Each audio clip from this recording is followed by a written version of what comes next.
Good afternoon. My topic is seemingly benign ocular surface lesion, what lies beneath, a case series. This case series highlights the importance of following strict surgical protocols for suspicious or atypical ocular surface lesion. OSSN includes the clinical continuum of mild, moderate and severe dysplasia, carcinoma in situ and invasive squamous cell carcinoma.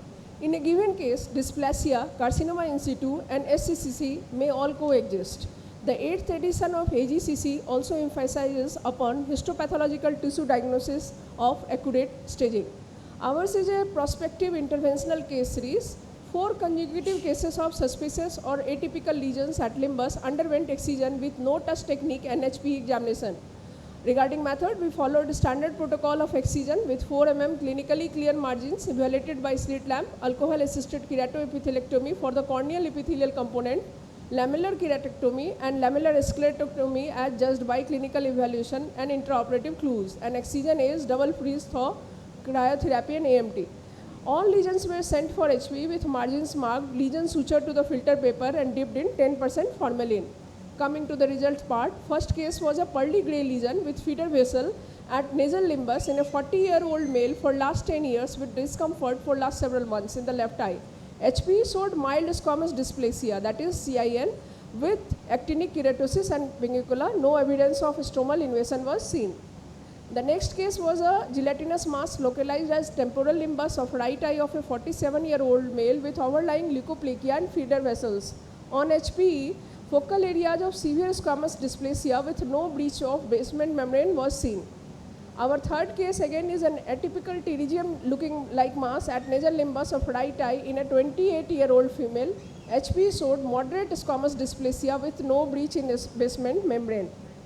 Our fourth case again was an atypical mass, so we did the same procedure and sent it for HPE.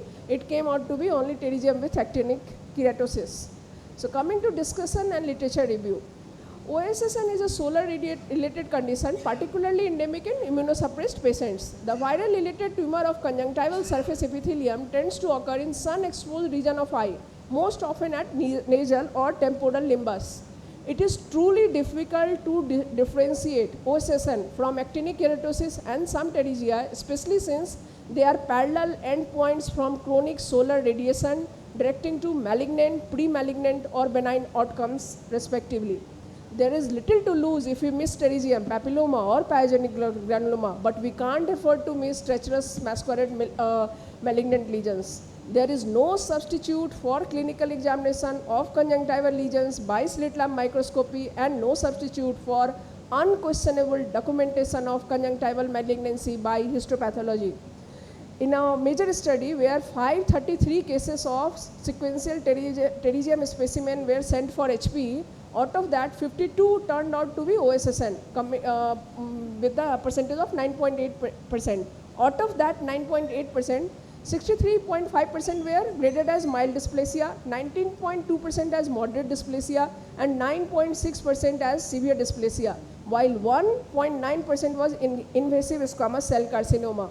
Again, in all these patients, only 3 patients had some slit lamp evidence of clinical OSSN. Otherwise, there was no clinical suspicion of OSSN in all these cases. This rate of unsuspected OSSN suggests that all specimens of pterygium should be submitted for histopathological examination as per this article. Again, in the same study, they said that at least one patient had invasive squamous cell carcinoma, which suggests that severe consequences could result if it goes unnoticed.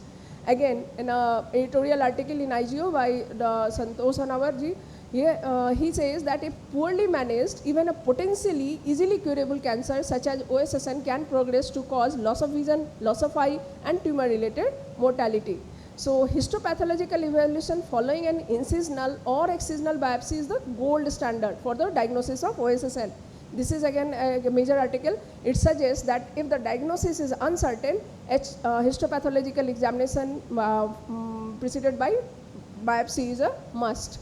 Coming to conclusion, diagnosis, staging of the tumor, accurate interpretation of histopathology and decisions regarding the management strategy should be appropriate in each case of suspicious or atypical OSSN type lesions for optimal outcome to prevent poor management with grave consequences.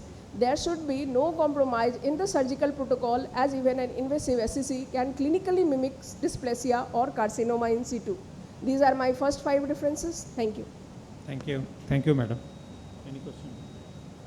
Ideally, we should send all the sample of nasal pterygium for histopathology. Is it possible in? Yeah, in a doubtful cases where you suspicious.